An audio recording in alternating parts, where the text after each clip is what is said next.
ብልህ ወይም ስማርት መሆን። ስማርትና በሳል ሰዎች እንዴት እንደሚያስቡ እናውራ። አንደኛ፣ ሰዎችን ለማሳመን መታገል አቁም።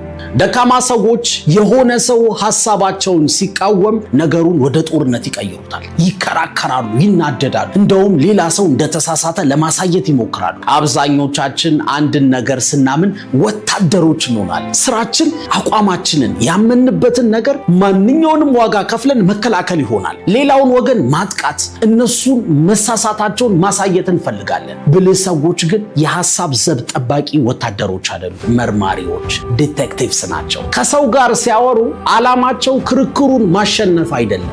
ዓላማቸው የተሻለ ነገር ማወቅ ነው። አንድ ሰው ሲቃወም የአይምሮ የፍርሃት ማዕከል ወይም አሚግዳላ ንቅት ይላል። ልክ አካላዊ ጥቃት እንደደረሰብህ ይሰማሃል። የልብ ምትህ ይጨምራል። ለመታገል ትዘጋጃለህ። ይሄ ባዮሎጂ ነው። በራስህ ልትፈርድ አትችልም። ብልህ ወይም ስማርት በሳል የሆነውም ሰው ተቃውሞ ሲደርስበት ይሄ ስሜት ይሰማዋል። ነገር ግን በስሜት መልስ ከመስጠት ከመሳደብ ወይ ቦክስ ከመሰንዘር ይልቅ የማወቅ ጉጉት ያድርበታል። ከመጣላት ይልቅ ጥያቄ ይጠይቃል። ሰውን ለማዋረድ ለማፋጠጥ የሚጠየቅ ጠምዛዛ ጥያቄ ሳይሆን እውነተኛ ጥያቄ ይጠይቃል። ጄኒውን የሆነ